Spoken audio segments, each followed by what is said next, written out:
okay, that we have our presentation. So we will be using our regular schedule, the Thursday and the Friday schedules for oral presentation.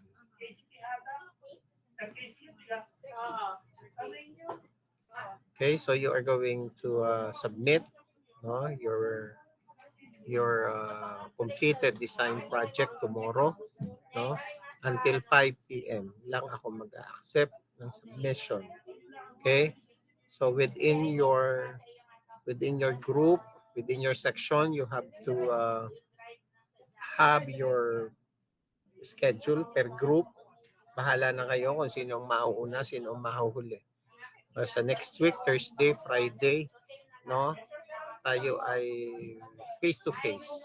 No, Thursday, face-to-face, Friday, face-to-face, at intended tayo sa presentation ng capstone design project.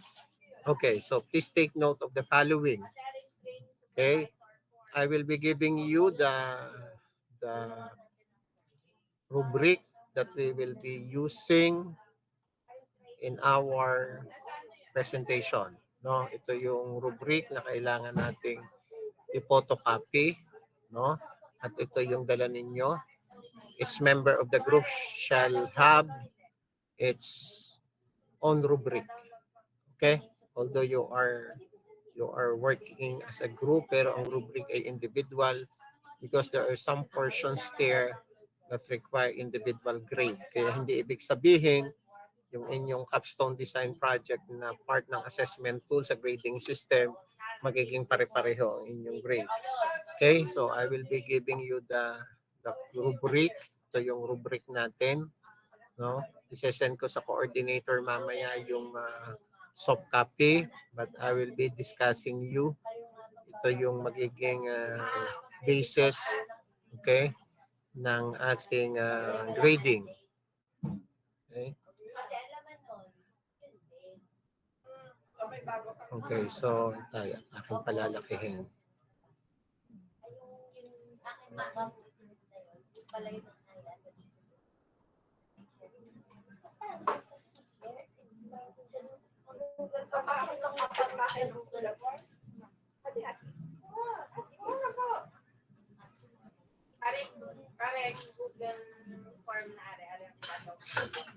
Okay, so ito yung rubric for capstone design project. Nakikita ninyo ang aking screen.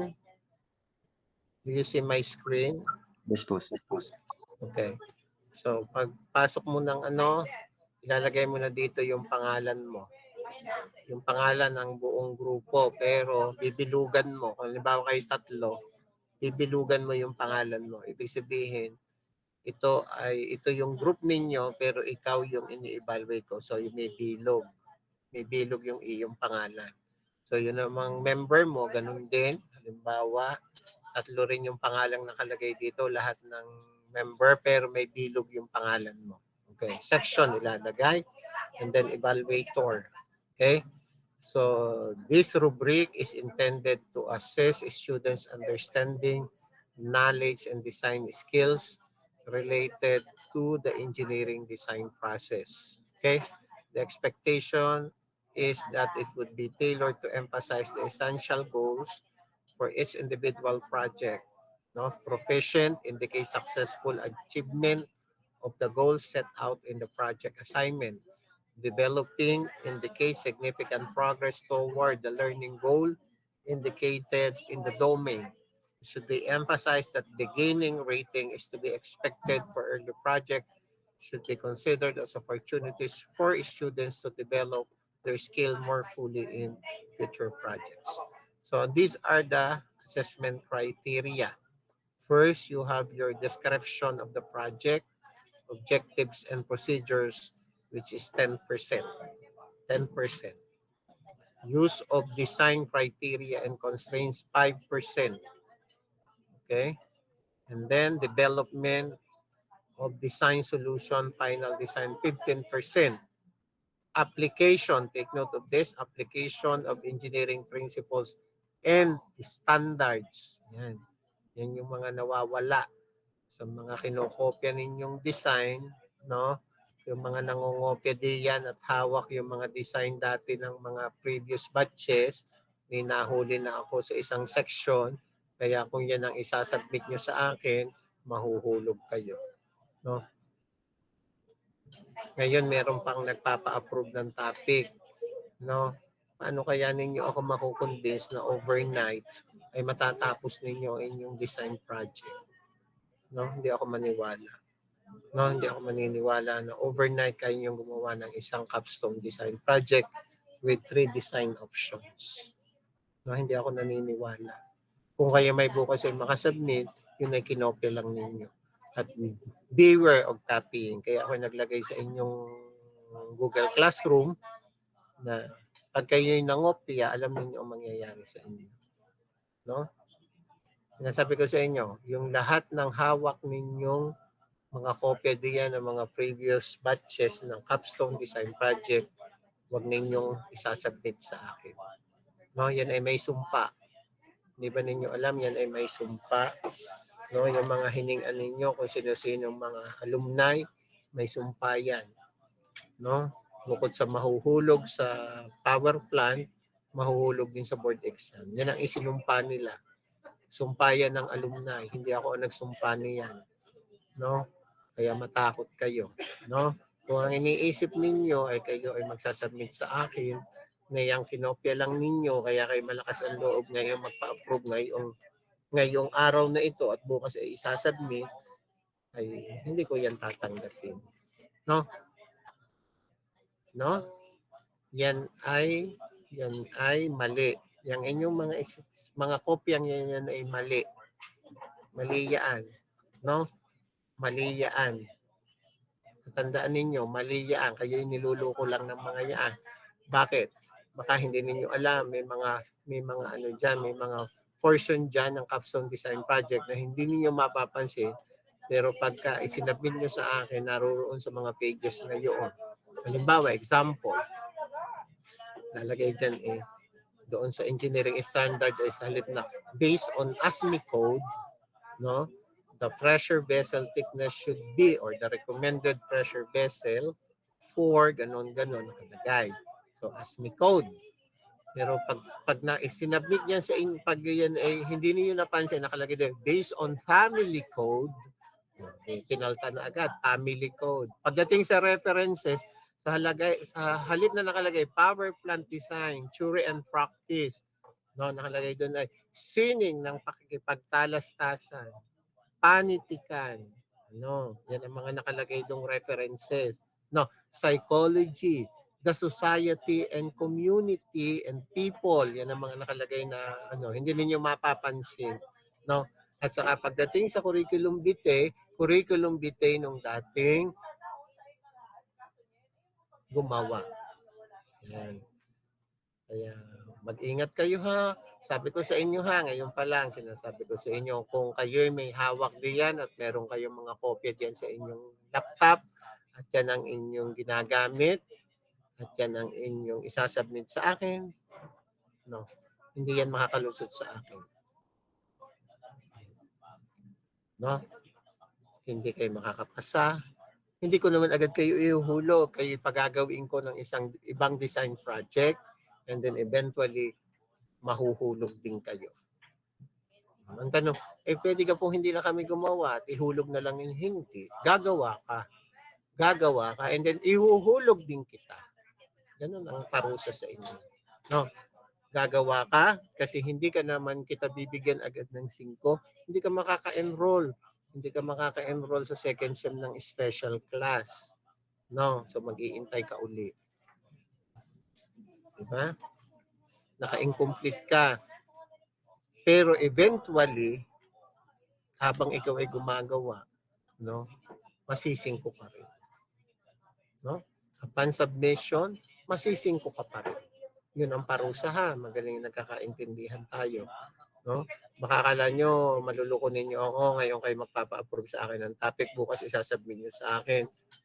Ay, malaking iskandalo yan. No? Yung isang section, nahuli ko na nung Sabado. Kaya ako nag-post na sa inyong sa inyong Google Classroom na do not copy. Do your own design. No?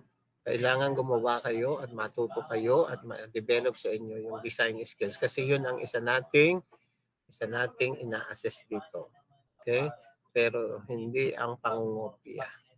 No? Alam ko marami kayong hawak diyan. Alam ko kaya kayo diyan ay pinipilit ninyong bago-baguhin yung inyong mga isinasubmit na topic. Kasi may hawak kayo. No? May hawak kayo. At saka pag wala kayong approved topic, hindi ko pwedeng checkan.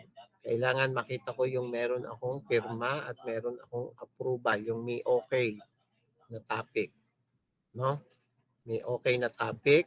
At yun ay tanda ko, wag ninyong babaguhin yung mga design option.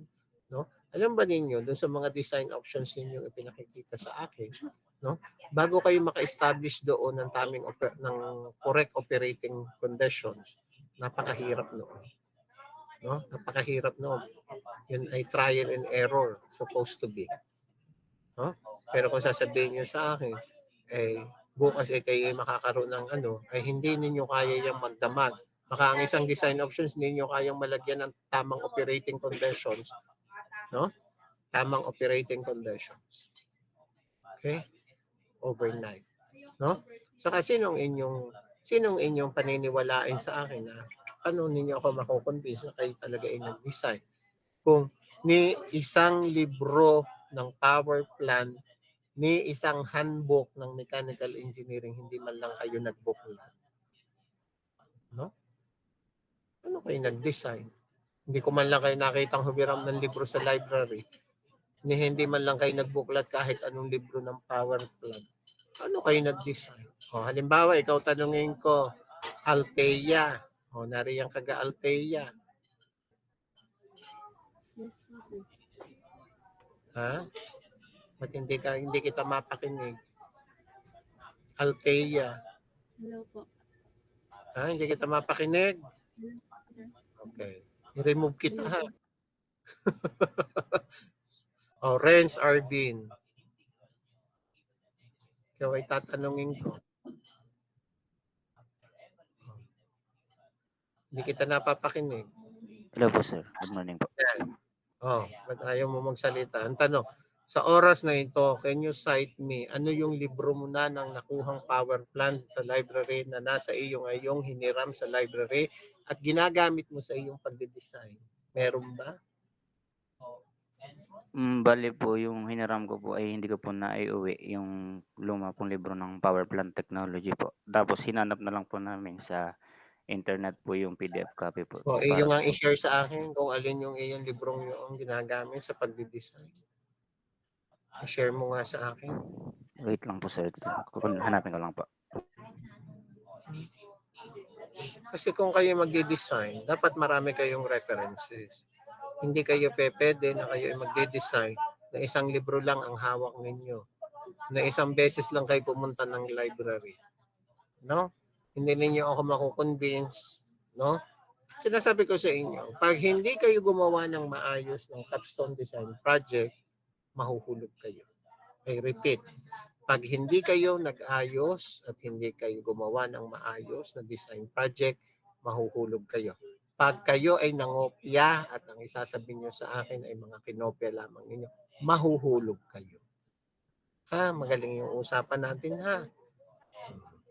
Ayoko kasi na ako pagdating ng defense natin ay kayo ay totoong defensive pero kinopya naman ninyo.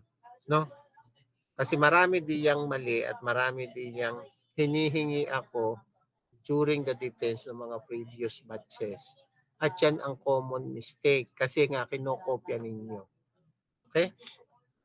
So, alam ninyo kung kayo nangopya o hindi. No?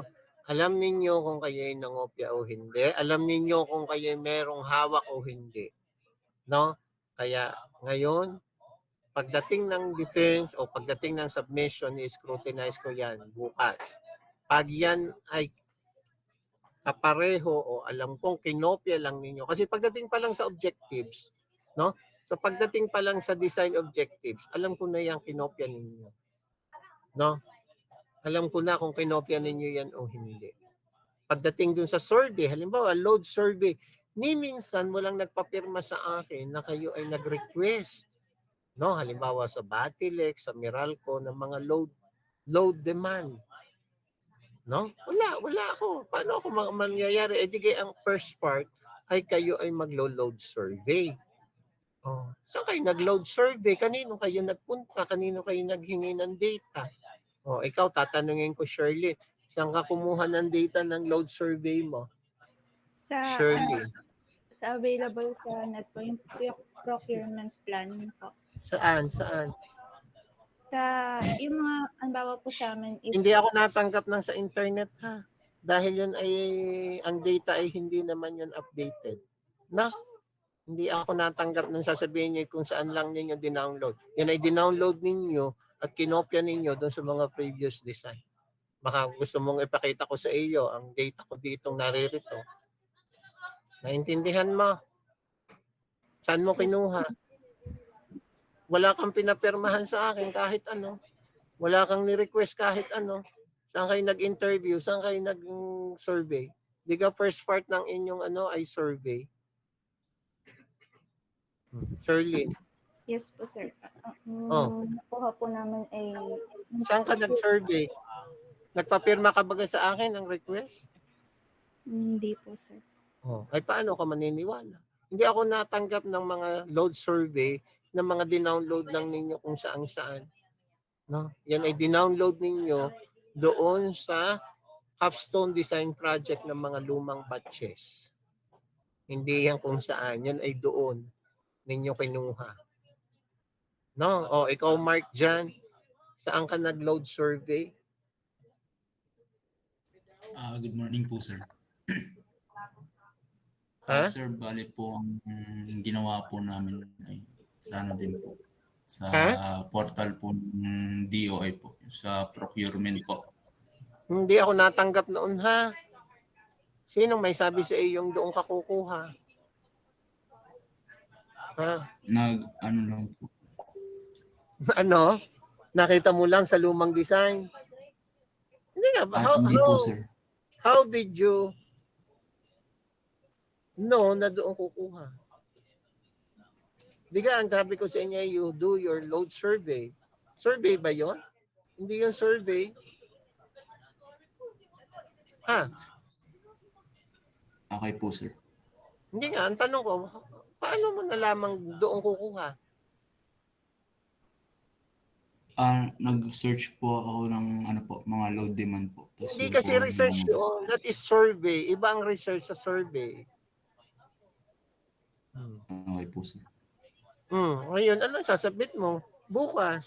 Paano ka magsasubmit sa akin? Kasi ang first part ay mag-load survey ka, gagawa ka ng load curve, yung itinuro ko sa inyong paggagawa ng load curve, pagko-compute ng mga annual demand, capacity factor, plant capacity. Di ba kita ninyo yung ating exercise noon na magka-curve fitting ka? Naintindihan ba ninyo yun? Ha? Di ba yun ay application? Ngayon ang tanong ko, paano kayo hindi nagawa nun ay naka-come up kayo with your capacity? Di ba yan ay from the very start, yan ang pinapasubmit ko sa inyo, yung part 1. If you're going to take a look dito sa inyong sa inyong Google Classroom,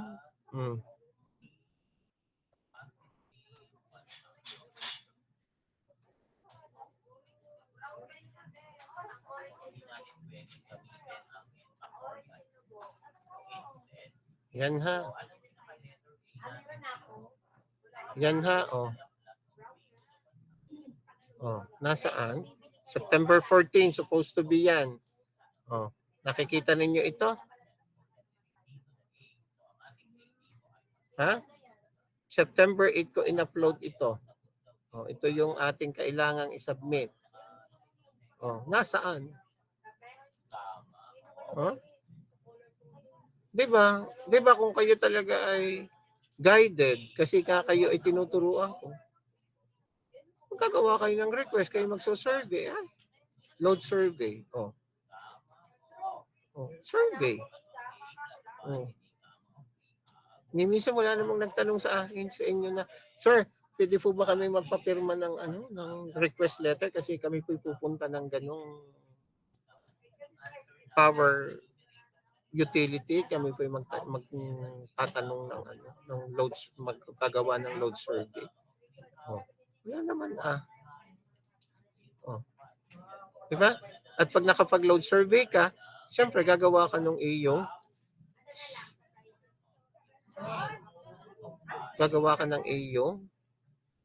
anong gagawin mo? Ipaplat mo. Load curve. O, i-share mo nga sa akin. Mark dyan ang iyong load curve na ginawa. I-share mo nga kung ikaw ay may load curve.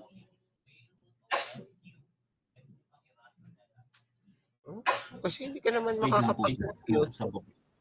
Hindi ka naman makakapag-compute ng mga plant capacity kung wala kang load curve. Ipipitin mo siya doon, di ba? Kaya tayo nag-aano noon. Ano ba ang iyong design na yan? Yan ba ay base load? Yan ba ay peaking load? Power plant ang dinidesign mo in the first place? Ha? Sir, yung Ano? yung load curve ko po ay galing din pong procurement. Ba't hindi ko maintindihan ang yung sinasabi? Ayaw mong ayusin ang pagsasalita at nang tayo magkaintindihan. Medyo nahinalo. Ang load curve ko pong ginamit ay sa procurement din po.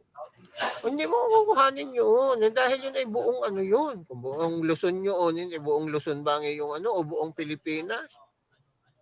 Hindi ba magde-define ka lang naman ng target customer kasi maliit lang naman ang capacity mo. Bakit mo kukopyahin? Mali yun. Mali ang iyong ginagawa, Utoy. No? Okay po. Ito ay sumusunod dito sa aking instruction dito, no? Sa iyong Google Classroom, napakaliwanag dito kung ano ang dapat mong isubmit sa akin, kung ano ang dapat nakalagay diyan sa iyong design. Pero kung ikaw nga ay pupunta sa lumang design, no, ng mga isinabmit, niluluko lang kayo ng mga yan. Yan ay mali. Ulitin ko. Kung yan ang inyong pinagbabasihan, yan ay mali. Niluluko kayo. Mamamali kayo, mahuhulog kayo. No? Kaya ngayon, ang tanong ko sa iyo, Mark dyan, kaya mo kayang gumawa ngayong magdamag at maitama yan? You go back to zero? Paano ka magkukuha ng data? Saan ka overnight makakakuha ng load survey? Ha? Di ba nakapakaliwanag dito? Oh. At yan ay naririyan sa guidelines natin. From the very start, inano ko sa inyo kung ano yung anyong dapat gawin. Hindi niyo ako pwedeng sabihin, hindi ko kayo tinuruan, hindi ko kayo in-inform. Kakaintindihan tayo Kasi kaya kayo ay namamali sa inyong approach. No? Hindi kayo nagbabasa ng aking instruction sa Google Classroom. Ang inyong mindset ay doon lang tumingin sa mga lumang design. Ang sinasabi ko sa inyo, yung lumang design na yan ang ikapapahamak ng inyong buhay. Kasi kung talagang kayo'y hindi ninyo alam, let's say for example, naglagay ako ng announcement sa Google Classroom or nagbigay ako ng instruction sa Google Classroom at hindi clear sa inyo yung gagawin. Di ba? Pinakamaganda tayo na may nagmi-meet online regularly, nagmi-meet naman tayo Facebook. Sir, may tanong lang ako, paano ga po ang aming gagawin dun sa ganun? Doon po sa inyong inilagay na halimbawa, load survey and projection. Di ba? Dapat itatanong ninyo yun kung talaga hindi maliwanag sa inyo. Kasi, kaya nga hindi kayo nagtatanong kasi confident you are confidently beautiful na kayo ay merong hawak na yan at yan ang inyong kukopyahin. Para kayong si Pia Worsback, Miss Universe na Miss Universe ang dating ninyo. Confidently beautiful. Kaya ngayon, hindi naman tama yung approach niyan kasi yung inyong mga nakuhang kopyang yan nga ay mali. Yan nga nung unang panahon, yan ay dinis-approve ko. Bago syempre yan ang ibibigay sa inyo ng inyong mga hining-ang master, mati-disapprove din yan. Mahuhulog din kayo. Di ba? Kaya nga ako nagtataka, di ba? Tingnan ninyo are. Tingnan ninyo aring announcement kong are. Oh. Aring aking ano. Aring announcement kong are. Oh. Yan ha. Oh. 'Di ba dapat doon na kayo magdudwell na kayo dito kasi naggagawa na talaga kayo ng components nito. Nasa lang isinabmit mo ngayon? Kung ikaw ang tatanungin ko uli, Mark dyan, nasan yung isinabmit mong chapter 1? Ngayon ay monitoring Oh. Nagsubmit ka ba? Itong chapter 2, nagsubmit ka ba? Oh. Ngayon, tingnan niyo dito yung aking yung aking announcement. Just wondering, ano kaya ang ginagawa ng mga groups na walang approved topic sa capstone design projects? Sarap ng long holiday, pero sayang ang time. It's week 12 already. Di ba? Hindi kayo na ano din eh? Hindi man lang kayo nangamba? Di ba? Kung talagang kayo I'm sorry, pero pagka kayo magsasubmit din sa akin at kinopya ninyo, sabi ko sa inyo, hindi ko bukas yan tatanggapin. Bukas kasi may screening muna ng pagsasubmit ninyo. Whatever you submitted, i-check ko. Pag hindi yan nag-comply dun sa aking requirements at yan ay halatang kinopya lang, kasi meron ako dito mga sample at i-compare ko lang, no? Ay, hindi ko yan tatanggapin. No? Hindi ko yan tatanggapin. Magaling nagkakaintindihan tayo kasi tinapos ninyo ang buong semester. Ako, dinededman ninyo. Sobrang dami ng aking announcement. From time to time, I make some announcements sa inyong Google Classroom ni hindi man lang wala man lang kayong paramdam. At the end of the day, isasubmit nyo sa akin yung buong yan. Kaya ako yung naiiyamot nga kanina. Agang-aga, may nagpapa-approve ng topic. Sa ma-approve ko yan. Sa ma-approve ko yan ngayon at bukas ang submission. Kaya mo gang gumawa. Baka ikipapuntahin ko sa bahay at pagawin kita maghapon, magdamag doon. Tingnan ko kung anong output mo. Tingnan ko kung anong output mo bukas ng umaga. Kibantayan ko doon. Ito ay nasasabihin mo sa akin, gagawa ka at magde-design ka ngayong gabi at bukas isasubmit. Lukuhan yan. Please, do not attempt Kung kayo'y nangopya din lang, huwag ninyong isubmit sa akin. Magaling nagkakaintindihan tayo because mahuhulog lang kayo. Hindi ko kayo panghihinayang ang mahulog. No? Second sem, meron niyang special class. At kung talagang kayo kailangan mag-special class, ay kayo'y mag-enroll. No? At hindi ko rin naman kayo basta ihuhulog. Kailangan talaga kayong gumawa. Kailangan talagang gumawa kayo ng design. Kasi yun ang ating skills dito. Yung design skills ninyo, solving open-ended problems, yan ang dapat ninyong ma-establish dito sa ating course. Yan ang dapat ma-attain ninyo. Pero kung hindi kayo nagawa ng design at you just copied, ay kayo ay talagang you don't deserve to pass the subject. Okay? Magaling yung nagkaintindihan tayo Hindi ko basta kayo iuhulog, pero you should do your design and submit and then eventually mahuhulog din kayo.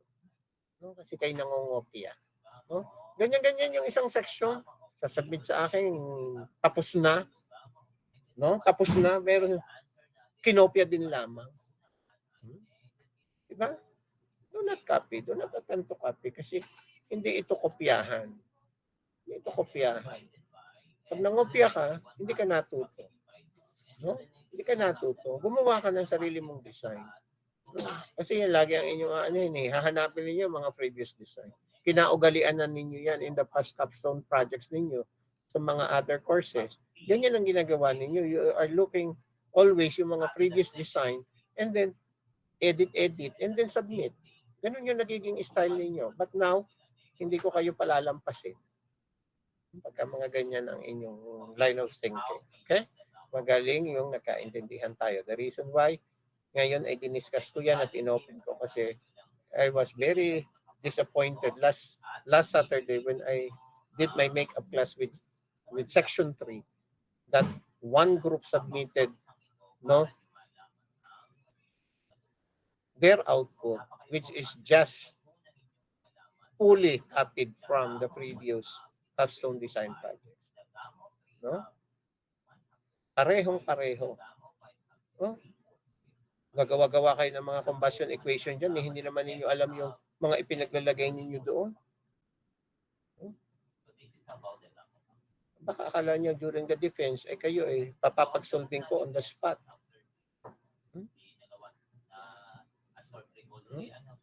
Sabi ko nga, kung ako magdi-design, I cannot make it for 1 week or even 1 month ng isang power plant. Hindi ko kaya mag-design ng isang power plant na isang buwan lang. No, kaya ito ay inano natin from the very start, you should come up with the different design options na dapat ay kayo talaga ay gumawa ng complete design. So yan yung ating requirements sa capstone design project. I hope you understand. So yan, ito yung ating rubrics. Yan nga, sabi ko sa inyo, application ng engineering standards principles, no? Design calculations, take note of that. 25%, project economics 10%, results and discussion 15%, and project conclusion 5%. Yan ang grading rubric ninyo. Okay? So ito yung dapat na kung kayo magpe-present, no, ito ang dapat dala ninyo during the day of your presentation. Okay? Yan. So bibigay ko itong kopyang ito, and then you have to print it out. Next, ang didiscusin natin ay itong last chapter. Itong last chapter,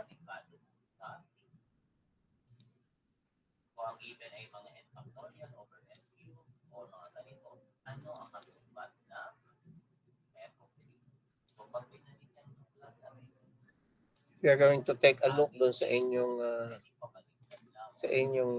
manual. Okay, chapter 10 is focus on other renewable energy. Okay, so last time we started with the discussion of the conventional, no, renewable energy system, particularly the geothermal and the hydroelectric power plant. So those are examples of renewable energy. Okay, so today we will be discussing other renewable energy system which include, no, yung solar, okay, then we have wind, tidal, then ocean thermal and biomass. Actually, biomass is an alternative fuel. Okay? So ito yung mga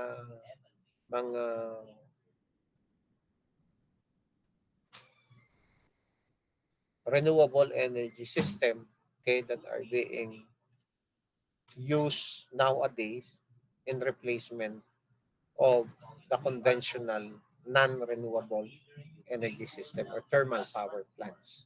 Okay? So basically yung renewable energy, no, ay considered as a clean source of energy. Okay, if you are going to explore the use of wind energy, solar energy, tidal energy, ocean thermal energy, no, these are considered as a clean source of energy.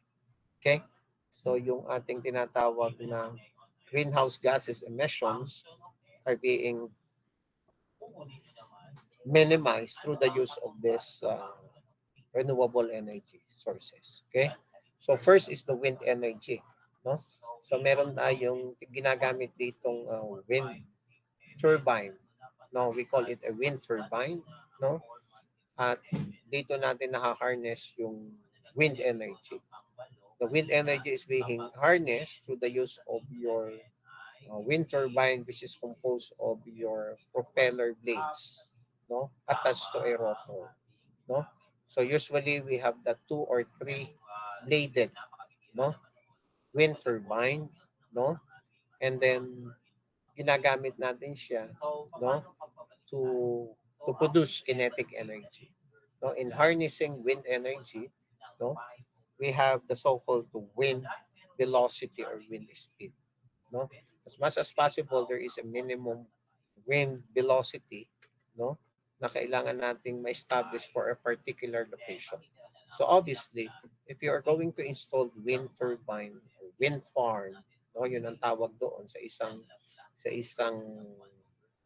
ah, isang setup ng mga wind turbines, no, is a wind farm, no, at there is a certain megawatt power output, no. If you're going to locate, no, yung iyong mga wind turbines, dapat the location should establish, no, yung minimum required wind velocity to produce wind energy. Kasi sabi nga, in producing wind energy, no, there is kinetic energy, no, in the form of kinetic energy. And that kinetic energy is converted into your wind energy or mechanical energy. Okay?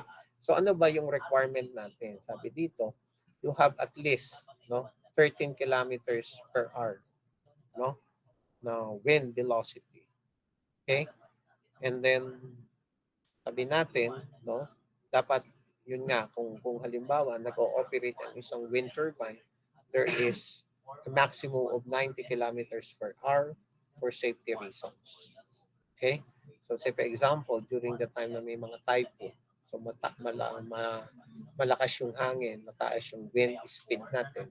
So the wind turbine could operate, no, at most 90 kilometers per hour. Magsha-shutdown na siya pag na-reach niya, no, above 90 kilometers per hour.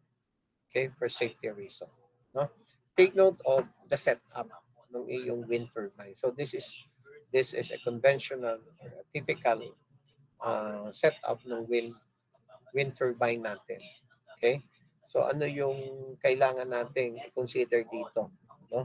Doon sa ating wind turbine, so ito yung rotor blades natin. No, propeller blades natin. We have the nozzle and then the hub. And of course, the tower. Okay? So yung tower natin should be rigid. This is a structure which handle itong ating hub, no, na naka-attach yung ating rotor blades. Okay? So dapat meron kang at least, no, 40, no, meron tayong 40 to 80 meters tall. No? So yan yung height ng tower natin in order to capture, no, yung ating minimum wind velocity. Okay, so mataas siya, 40 to 80 meters tall. So as to capture strong wind flows. Okay? So variable yung wind speed natin. Take note of that.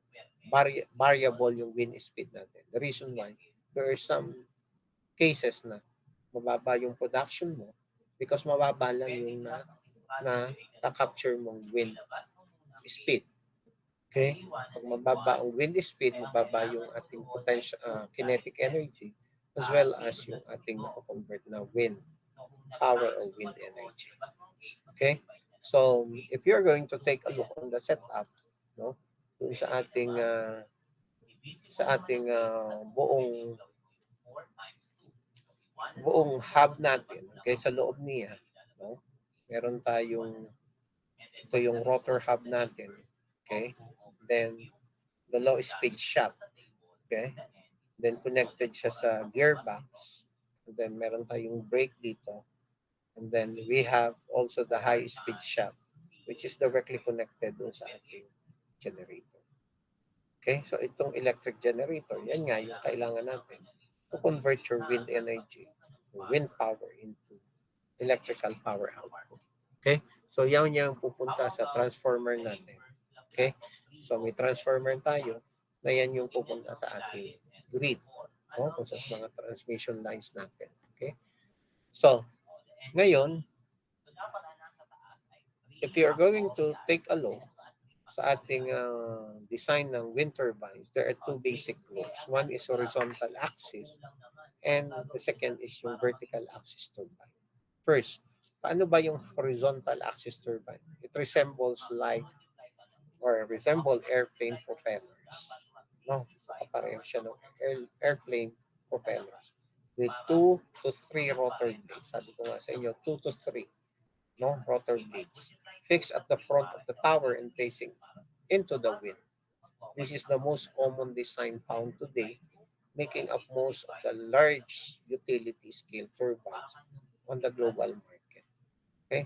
So in the Philippines, now we are using these wind turbines, particularly in Ilocos region. Usually, in the previous year and the previous batches, there are plant tours being held, to see the actual wind turbines, doon sa Pagudpod, region, sa along the shore, Okay? So marami doong wind turbines na ginagamit nila. Okay? At sila yung nagpo-produce ng wind energy in the country. Sila yung nagsusupply sa ating Luzon grid. Okay? So usually, very expensive yung ating wind turbines. It costs $1 million, per unit, At siyempre, sabi ko nga, if you are going to take a look on the setup ng tower natin, dapat siya ay stable. So we have to ensure yung stability, suitability doon sa location mo. At the same time, yung iyong foundation should be rigid. Kasi hindi pwedeng matumba. Pag lumakas yung hangin, hindi maganda yung iyong foundation dito, okay, pwedeng mag-collapse yung iyong tower. Okay. So makita mo doon, a series, sunod-sunod yung sobrang dami. May mga uphill portion doon sa area niyo na nakalagay din yung iyong mga wind turbines.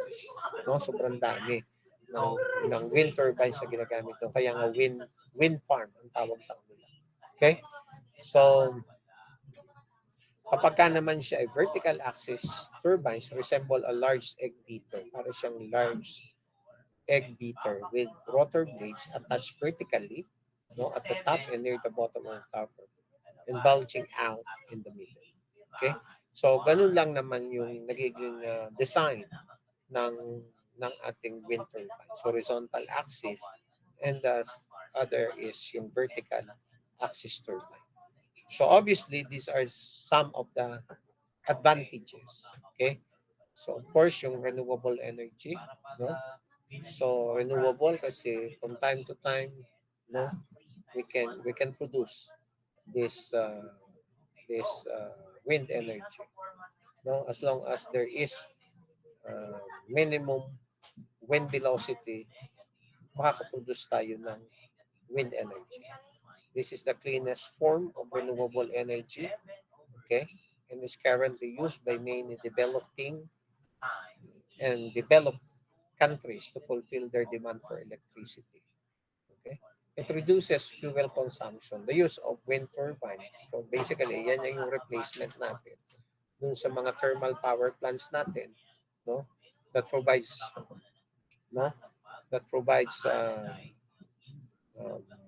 more of the electricity demand, Mas malaki kasi yung percentage sa energy mix natin yung gumagamit ng mga fossil fuels at very limited lang yung sa wind energy natin. Okay? So, ibig sabihin, as a replacement, na na-avoid natin yung ating generation ng mga greenhouse gases which are detrimental to the atmosphere, even in the environment. Okay? So, we have less air and water pollution, ganun din, So, initial cost, okay, the cost of producing wind energy has come down steadily over the last few years. Nung una, nung ini-introduce pa ang mga wind turbines na yan, this is a very expensive one, but now, medyo bumababa na, naglo-lower na yung cost niya. Okay? The main cost is the installation of wind turbines. So moreover, the land used to install wind turbines can also be used for agriculture purposes. Okay? It creates more job in the location, in the locality. Okay, so wind energy, on the other hand, has created many jobs for local people. The installation of wind turbines to maintain the maintenance of the area which the turbine are located. Okay, so it has created wide range of opportunities for people. Okay, disadvantages, of course, one is yung noise disturbance natin. So from time to time, kapag umiikot yung mga blades ng turbines, it create a lot of noise. No? They create a lot of noise. No? So ibig sabihin, the reason why your wind farms are not built near residential areas. No? People who live nearby often complain because of huge noise that comes from the wind turbines. So threat to wildlife. No? So due to large construction of wind turbines on remote location, it could be a threat to wildlife nearby. Okay, so there are studies that have been done by wind turbines to determine the effect of wind turbines on birds and animals, and evidence is clear that animals see wind turbines as a threat to their life. Okay, wind can never be predicted. So isa yan sa disadvantage. So there are some cases or there are some time of the day or time na mababa lang yung na-generate natin or napuproduce natin wind speed. So pag hindi niya na-meet yung minimum requirements, no, obviously, hindi iikot yung ating blades. There's no such wind energy that can be generated or produced. Okay? So yan yung variability. No variability issue ng iyong wind speed. Wala tayong constant wind speed na pwedeng i-define. No? There are some cases na talagang mababa. Pero at least sabi nga natin, it could have at least minimum of 13 kilometers per hour para makakuha tayo ng wind energy. Otherwise, below that, very minimal or even no wind energy can be produced or wind power can be produced. Okay? So it cannot be predicted. Suited to a particular region. So hindi lahat ng area we could install wind turbines. No. So we have to evaluate first, no, yung available wind speed in the area before we install the wind turbine.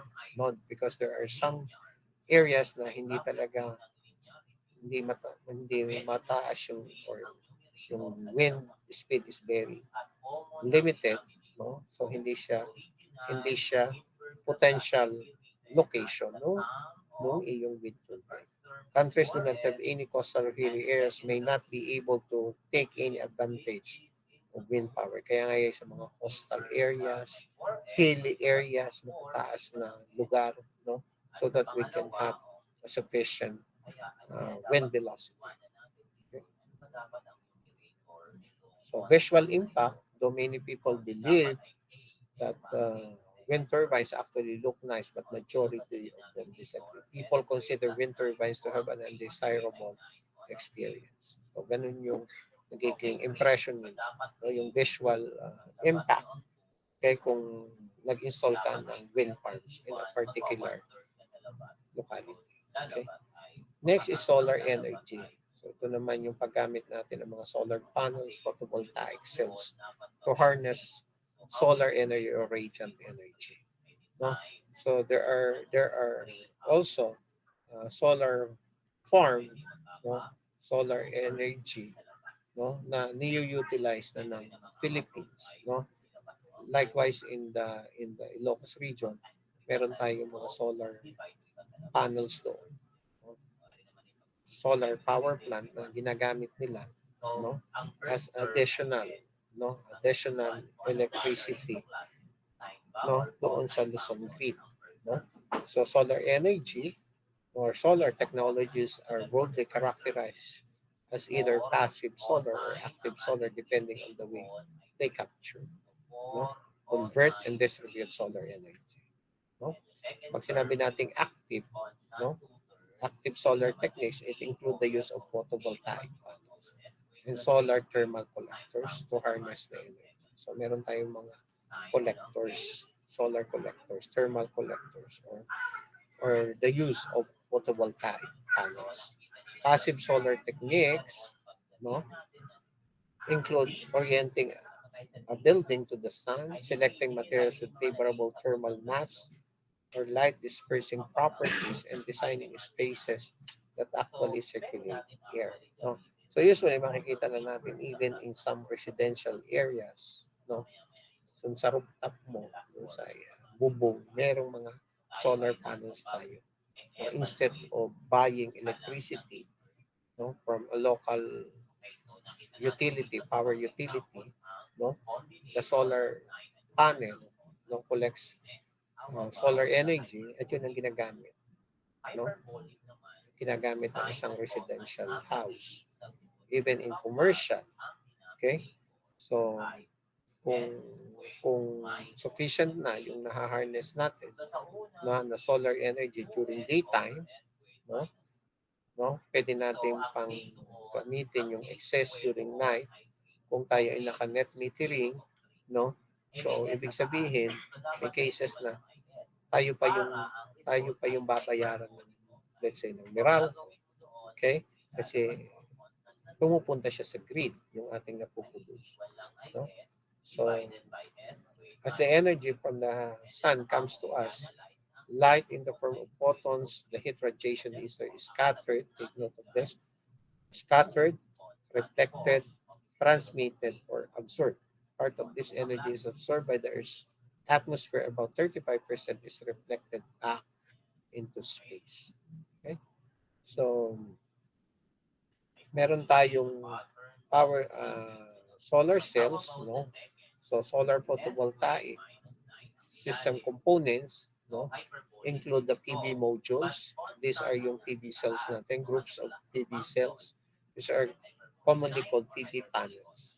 Okay, meron din tayong batteries, charge regulator controller for a standalone system, an inverter to convert solar power from direct current to alternating current. No, so nakukuha natin ay DC, ginagawa natin AC of the utility grid connected system, wiring and mounting hardware or a framework. Okay, a PV module arranges individual PV cells, and the modules are grouped together in an array. Some of arrays are set of special track devices to follow sunlight all day long and improve system efficiency. So ganito yung usual setup. So these are the solar PV modules which are arranged, no? And then pupunta siya sa utility power grid. Okay? Meron tayong mga solar inverter, okay, that are used, no, even batteries, no, para magamit natin yun. So we have also some other solar technologies. Okay, first is yung concentrating solar power. Concentrate the sun's energy using reflective devices that as traps or mirror panels to produce heat that is then used to generate electricity. Kaya meron tayong mga tinatawag na parabolic trap, heliostat, no? Yan ang mga CSP natin ginagamit. Okay? Solar water heating system, transferred solar collectors. Okay? So what are advantages? No? So solar energy is free, although there is a cost in the building of collectors, no, and other equipment required to convert solar energy into electricity. Solar energy does not cause pollution, obviously. Solar energy can be based in remote areas where it's too expensive to extend the electricity power grid. So, ginagamit na ngayon natin. In any location, no, we are using solar, no, solar panels. No, kahit nga yung mga bumbilya natin, mga ilaw, no, we are using those solar LED lights. Okay, so okay, many items, no, such as calculators and other power consuming devices can be powered by solar energy effectively. Okay. Solar energy can only be harnessed when it is daytime and sunny. So yan ang isang disadvantage. Solar collectors, panels, and cells are relatively expensive to manufacture, although prices are falling rapidly. Ngayon ang mga solar panel in the area of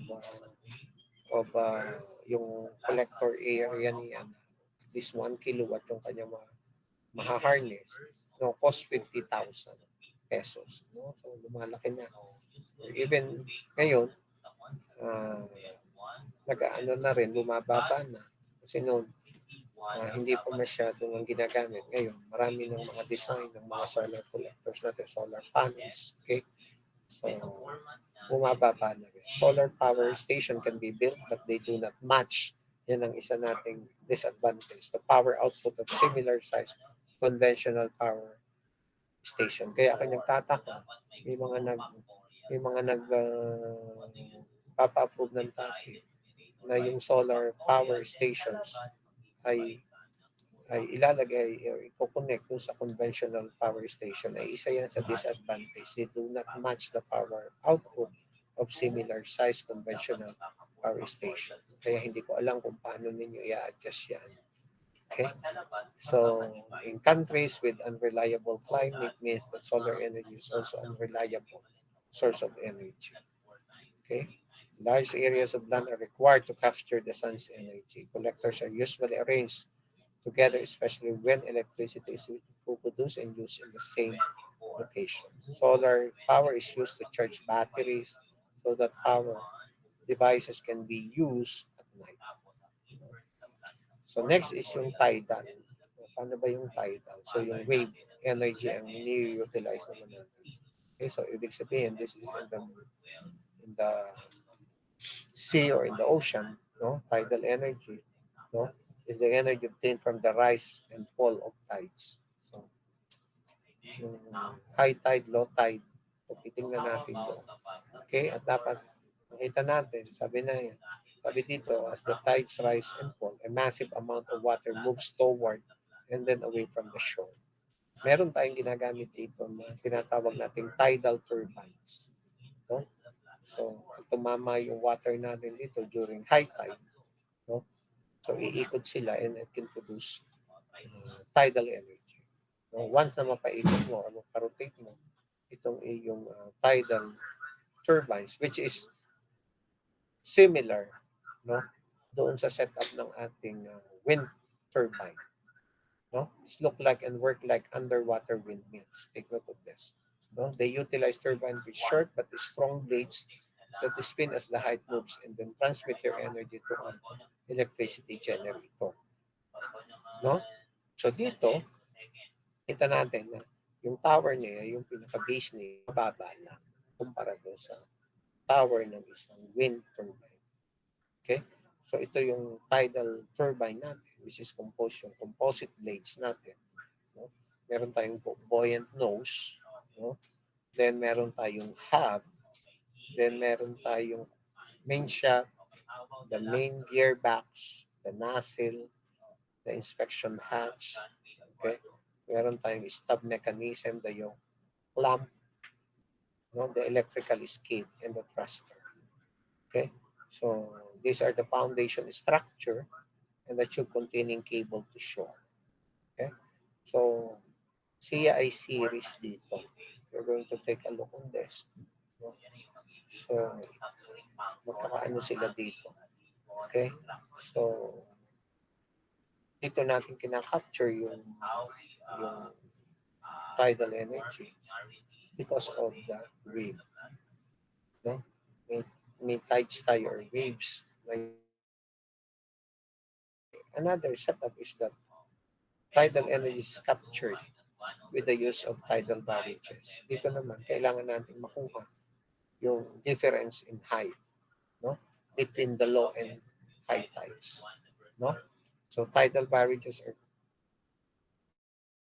when the tide comes in and the sea level rises, water passes through the dam and becomes trapped in a basin. While the tide goes up, gates within the dam release the water, allowing it to flow through the turbines that spin and transfer energy to electric generators. Okay? So a tidal mill is a dam which the sluice was constructed across tidal inlet, turning the water into a reservoir. A high tide sea water lowered into the reservoir, no, through a one gate, and it closed automatically when the tide started to fall.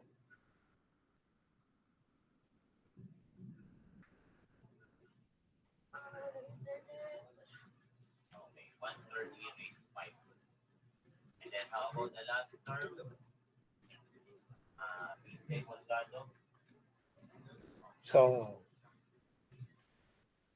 sabi dito, during operation, the force of the tidal flow is equivalent to 345 miles per hour when generating 100 tons of thrust on the rotor. So ito yung thrust load natin, at least 100 tons.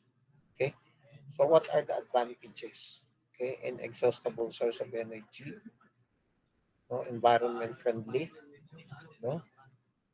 So available yung water natin because 71% of the Earth's surface is covered by water. Okay? And then we can predict the rise and fall of tides as they follow cyclic fashion. Mataas yung kanyang efficiency which is around 80% compared with the thermal power plants. Okay? Although cost of construction of tidal power is high, but maintenance costs are relatively low. Okay? Tidal energy does not require any kind of fuel to run. The life of tidal energy power plant is very long. Okay? The energy density of tidal energy is relatively higher than other renewable energy sources. Okay? So disadvantage, syempre, yung upfront cost natin. Construction ng tidal power plant is high. Kasi nga offshore siya. Okay, there are very few ideal location of construction of plant and they are too localized to coastal regions only.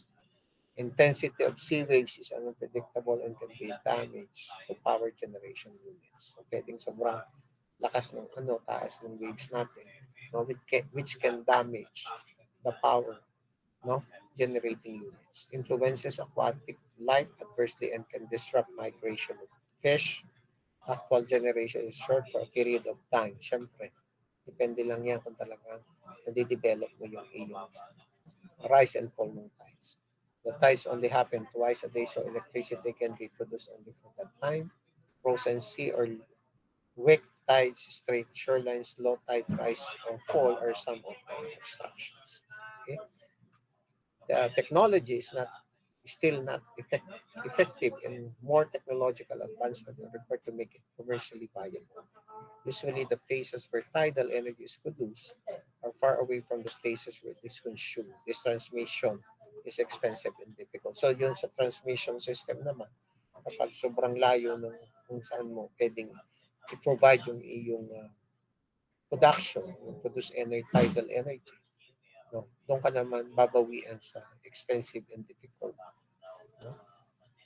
Na yung expensive transmission line natin. So, siyempre, mahirap din mag-transmit kapag sobrang layo. Okay. Another thing is yung ocean thermal, no, OTEC. We call it OTEC. So meron tayong platform dito. This is offshore setup. Okay.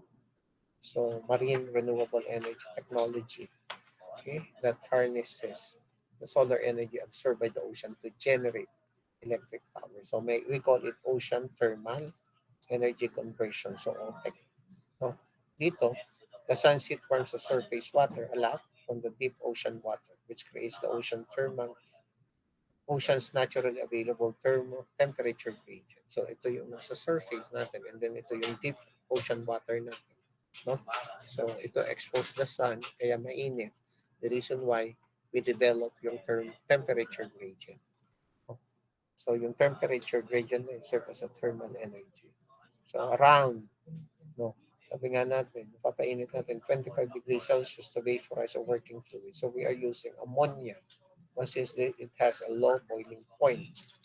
Nagkakaroon tayo ng vapor, no, kapag nag-vaporize siya, no, at 25 degrees Celsius or 77 degrees Fahrenheit. At yung vapor na yon, ginagamit natin to spin a turbine. No? So yung hydraulic turbine natin coupled to or steam turbine, no, coupled to a generator to produce electricity. Okay, so the vapor is then cooled by seawater and then pumped from the vapor ocean layer. No, so babalik uli siya sa liquid. No, magkakaroon ng condensation and it can be reused.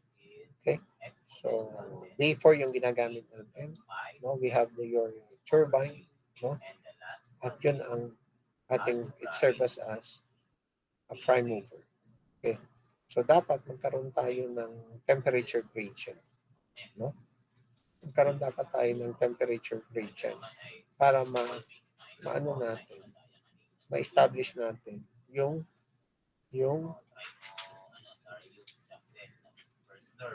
yung V4. Kaproduce tayo ng V4. Okay? Kasi yung temperature gradient na yun, that would define, no, yung ating vaporization ng working fluid. The efficient of the cycle is strongly determined by the differential temperature differential or gradient. The bigger the temperature difference, sabi ko nga, the higher the efficiency. The technology is therefore viable in equatorial areas where the year-round temperature differential is at least 20 degrees Celsius or 36 degrees Fahrenheit. So 20 dapat yung ma-establish mong delta T, yung temperature region. Okay. So of course, yung clean energy, no? Siya yung isang advantage, spin-off industries. No, sabi nga natin, it can support numerous spin-off industries like chilled water. This has already been used, can be pumped out of the plant and used in air conditioning, industrial cooling, and chill soil agriculture. Additionally, desalinized water can be produced through OTEC systems by implementing surface condensers to turn evaporated seawater into potable water. A 2 megawatt plant, for instance, could produce about 4,300 cubic meters of potable water. So, isa yung sa magandang uh, yung advantage ng OTEC natin. Okay. So, drawback naman, disadvantage. Okay? Government subsidies are required to make OTEC energy economically viable. Mahal pa ang pag-set up ng isang OTEC, no? Sabi nga dito, electricity can be produced at about 0.07 per kilowatt hour as opposed to a subsidized wind power system that can produce energy as low as 0.07 per kilowatt hour. So political concerns, no? Because OTEC facilities and stationary surface platforms, they are essentially considered artificial islands and therefore their exact location affects their legal status under the United Nations Convention of Law of Sea Treaty. Okay. Yan. And finally, we have yung biomass energy. So this is an alternative fuel, no, which is a biological material derived from living or recently living organisms. No? So lahat ng mga napuproduce natin, plant-based or animal-based, vegetable-derived material are considered biomass. No? Very, very abundant yung ating mga agricultural waste. No? So for example, yung sa rice straw, rice stalk, no? So yan yung mga pwede natin gamitin as a biomass fuel. Meron din tayong bagas, no? Meron din tayong corn cobs, corn husk, corn straw. Okay? So yan yung mga ginagamit nating abundant na agricultural waste which are considered biomass fuel. No? So ibig sabihin, this is a carbon base. This is a carbon base and composed of mixture of organic molecules containing hydrogen, usually including atoms of oxygen, open nitrogen, so small quantities of other atoms, including alkali, alkaline earth, and heavy metals. So kapareho siya. No? Kapareho siya ng ating mga coal, no? Siya ay carbon-based. No? Mataas yung carbon content natin. Kaya siya ay merong calorific value. Pwede natin gamitin directly as a source of fuel. No? So, biomass take carbon out of the atmosphere when it is growing and return it is burned. Pero sabi nga natin, meron tayong emission dito. Compare with the previously discussed renewable energy, ginagamit natin ito as a replacement sa mga fossil fuels natin. No? Let's say, for example, sa mga solid fuels, yan ay ginagamit natin, no, as an replacement sa mga solid fuels. Halimbawa, instead of using coal sa iyong furnace ng boiler, you will be using bagas. No? Pero take note of the calorific value. It would be very important to take note that when you are going to use the biomass as a fuel, you have to define ano ba yung calorific value niya. No? Kasi minsan, ah, yung calorific value ng mga biomass fuels are lower than the conventional fossil fuels. Or say coal. Kung i-compare mo yung bituminous coal, mas mataas ang calorific value niya compare with, let's say, corn hash. Halimbawa, you will be using coconut hash, coconut shell. So, titingnan mo kung ano yung calorific value na so that you will be able to define how much amount of biomass fuel can be used as a replacement for conventional fossil fuels, solid fuels. Okay? So these are examples, even mga food waste natin, no? Yung mga wood, no? Okay, can be considered as biomass. May mga wood chips tayo, no? Pwedeng i-gather. Those are considered. Kaya nga, sa mga rural areas, they are using wood, no, as a source of energy during cooking. No? So, pwede natin gamitin siya as boiler feed, no? In the furnace para maka-generate tayo ng steam. No? So, siguro nga lang, ang ano doon, ay marami, no? So, mga stoves and boilers, combustion devices to produce heat, no? To the room in which they stand. No? This can be anything from a very simple box stoves of few kilowatt output, so highly sophisticated boilers capable of heating an entire housing by a district heating scheme and an output perhaps megawatt or more. Okay? May mga anaerobic digestion tayo. Okay? Okay? Ito yung biological process produces a biogas. No? So usually predominantly methane and carbon dioxide. So yung halimbawa yung mga chicken manure, animal manure, no, is converted into a digester or an aerobic digestion process to make it biogas. So biogas is considered as an alternative fuel, no, to heat your engine. No? So advantages, okay, biomass energy, no harmful emissions, clean energy, abundant and renewable. Okay? Reduce dependency of fossil fuels kasi nga, no, instead of using those coal na depleted na, no, so we are using this biomass. Reduce landfills kasi kung lahat dun may tatapong, no, gagamitin mo sa fuel, so mababawasan yung waste natin sa mga landfills. Can be used to create different products. Of course, expensive, living things are expensive to care for, feed, and house, and all of that has to be considered when trying to use waste products from animals for fuel.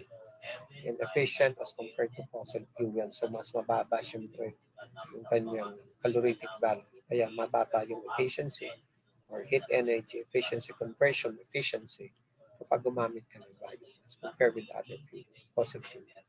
Could be harmful, of course, to environment kasi nga the presence of carbon dioxide emissions. Although, mas mataas yung concentration kapag gumagamit ka ng fossil fuel compared with this biomass fuel. Mas mababa yung carbon dioxide concentration natin, carbon footprints. Okay? Consume more fuel kasi nga mababa yung kanyang calorific value. So you need more fuel. Required more land. Okay? So yan yung ating kasi doon nga, combustion of biomass requires some land where they can be easily deployed. No? It produces like methane, no, gases, methane in atmosphere that we can produce in those areas that are quite far from residential. Yeah. So may mga sample solve problems dito on wind, no? No?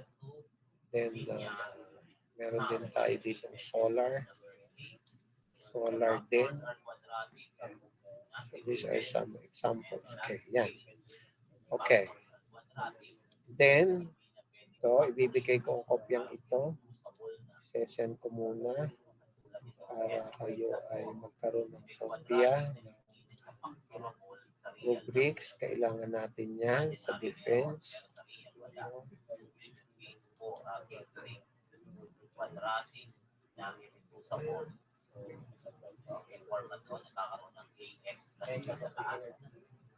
Pero kapag linear, ang mga nasa numerator ay simply letters A, B, so dito mula sa ating example, ang factor ng denominator ay lahat ay linear, S, S plus 2, S plus 3, o walang repeated. Therefore, case 1, so what do you do is to write it in the manner na A over S plus B over S plus 2 plus C over S plus 3. Then you are asked to find what is A, B, and C. Using function fraction. Yan. Nag-send ko na sa coordinator. No? So, make sure you have your copy before coming to the defense room. No? We will be using our room defense ng Thursday. And then by Friday, ay hahanap tayo ng available room. No? So, ibig sabihin, you should be ready by that time. No? Kung hindi kayo makatapos, no, we will check yung week 17 kung ano yung magiging schedule namin doon. But as soon as possible, dapat may makapag-defense ng Thursday, Friday next week. Kasi hindi na natin kakayanin sa week 17 or week 18 kasi exam na yun. Pag sobrang dami na magde-defense doon, yung ay first come, first serve yan. No? At kasi ayaw ko magpa-defense during Christmas vacation. Okay? Kasi magagawa na rin ako ng grade. Okay. Now, dito sa ating chat box, meron akong i-provide na link sa inyo. Okay? Ito yung sa OJT naman. No? Ito yung sa OJT na feedback. Kailangan ninyo itong i-accomplish once you have completed your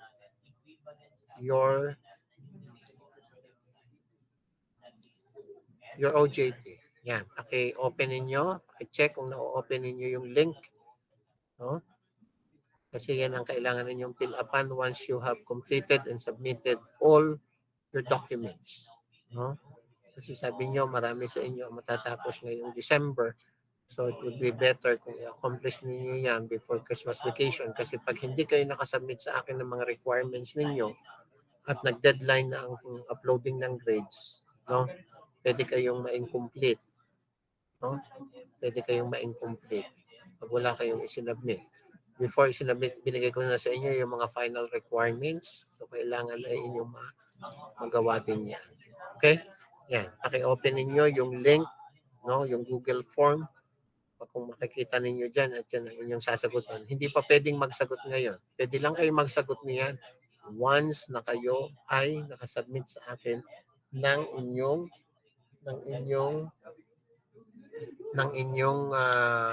requirements. Okay? Naintindihan ninyo. Hindi kayo pwedeng basta-basta sasubmit nito, magpipill up nito kung wala pa kayong na-submit sa aking mga narrative report, everything. Okay? Naintindihan ba ga? Naintindihan? Yes po, sir. Opo, sir. Yan. So, ngayon, kung kayo ay narito sa university, you go to the library, you look for the materials that you will be needing in your design. No? Hindi pwedeng kayo mag-design na wala kayong materials o wala kayong references. Okay?